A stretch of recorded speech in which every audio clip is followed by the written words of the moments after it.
Go inside the Crimson Tide. Tider Insider TV with Rodney Orr and Gary Harris.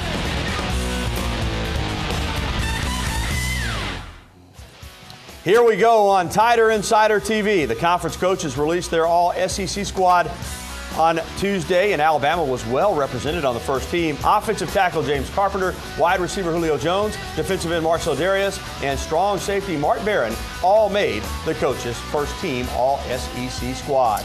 And the Associated Press all-SEC team came out on Monday, and 3 Alabama players made the first teams there, although they varied a little bit.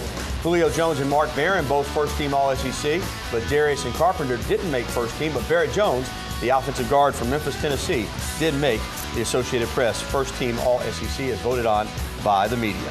And good evening, everybody, and welcome in to Tider Insider TV, presented by Buffalo Rock. Tonight, Diet Pepsi. I love that sound. Alongside Rodney Orr, the founder of TiderInsider.com, I'm Gary Harris. And coming up on the big program, the very latest on one of the top prospects, D. Hart. We just can't figure out what he wants to do, and we may have some news on why he won't be able to do what he wants to do, and it involves Alabama. Plus, a big honor for former Crimson Tide coach Gene Stallings, and a dream come true for former Tide golfer Michael Thompson. But we begin with Alabama going bowling on New Year's Day. The Crimson Tide found out Sunday that they'll be headed to the Sunshine State for the January 1st meeting with Michigan State in the Capital One Bowl. Now, the Spartans are 11-1 this season, and along with Ohio State and Wisconsin, both of whom went to BCS Bowls, Michigan State co-Big Ten champions. Now, it's not the postseason destination that Alabama had hoped for at the beginning of the season, but Nick Saban still very excited about the opportunity. Extremely pleased and honored to be a part of the, Capital One Bowl. We think it's a class bowl, a great organization, a great opportunity for our team to play against a great Michigan State team who, won 11 games this year. I've been to this bowl game before. This is probably one of the finest bowl games that we've ever had the opportunity to participate in, and our team is looking forward to a great challenge.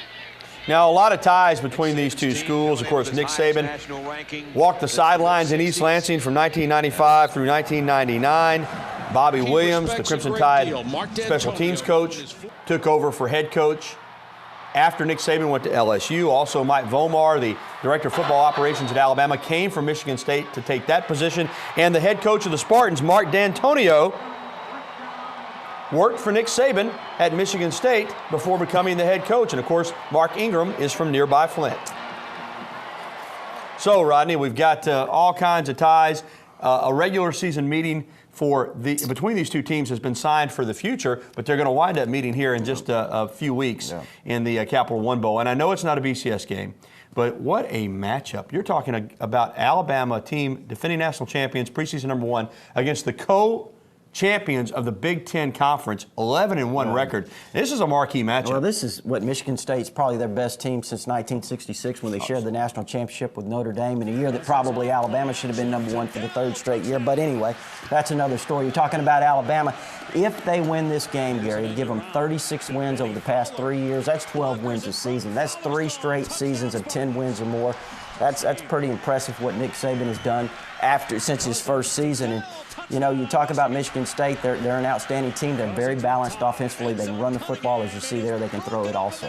What you're saying, in other words, Alabama's got a lot to play for, and the Tide does. Also, you've got the fact that Nick Saban used to coach this team.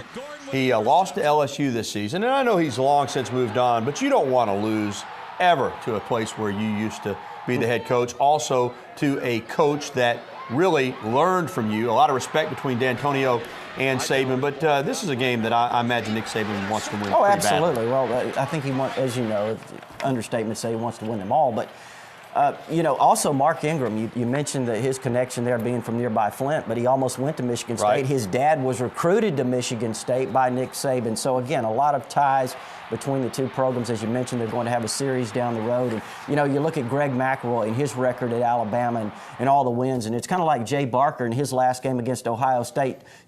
Certainly Greg wants to go out a winner, and a lot of guys there at Alabama be playing in their last game. So this is a big opportunity for them against 11-1 Michigan State team. And finally, Rodney, and we know well that woulda, coulda, and shoulda for losers. It doesn't matter. You are what you are. Alabama's 9-3, but still, this is a team that in every one of its losses, there was a play or two which decided the outcome. I mean, it's not far-fetched to think that Alabama could have been 12-0 and playing in the SEC championship game last year and having an opportunity to defend its title. My point is, when this team is right, and they haven't been right for 60 minutes this year, it seems like, but they can still beat anybody in the country. This is a really good football team. Well, no question about it. We've talked about it all year. When will they play 60 minutes? And unfortunately, they really haven't done that. Maybe the closest they've come was against Florida. But you look at the losses to LSU and to Auburn, what, a grand total of 4 points. So, you know, a touchdown added on, and Alabama's probably going to Glendale, Arizona, if of course they would have won the SEC championship. But you know, really the only game that they probably were out of was South Carolina. They just couldn't quite get in that game. And in the fourth quarter, though, that was a 7-point game, and they had the ball in Carolina territory. So, but yeah, Carolina beat them, but it was a game that a play here or there, Alabama could have won. Well, still to come on TITV, it was a big recruiting weekend for the Tide. We'll run down the list of visitors that were in town. But up next, former Tide coach Gene Stallings takes his place among the greats of the game. We'll hear from him next. And later on, we'll get to your phone calls and your emails. Stay tuned. You're watching the show that takes you inside the Crimson Tide. Tider Insider TV, presented by Buffalo Rock Modeling Company. More TITV in just a moment. But first, I want to talk to you about the Nukes Express Cafe, 205 University Boulevard East in Tuscaloosa. Open for lunch and dinner 7 days a week. And people see me in there all the time. I love the place. Whether it's a oven-toasted sandwich, a California-style pizza, a hand-tossed salad, or homemade soup, everything's made with fresh ingredients on the premises. They've got a beer and wine menu, a great dessert menu featuring cakes, brownies, and Rice Krispie treats. Call 758-2455 for all your catering needs. Next time you're in Nukes, tell them Gary Harris on Tider Insider TV sent you, and you'll go back again and again.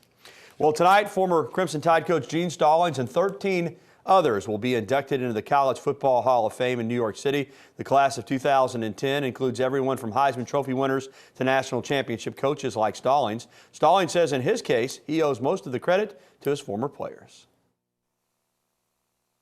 You can be a good football player on a bad team and still get into the Hall of Fame.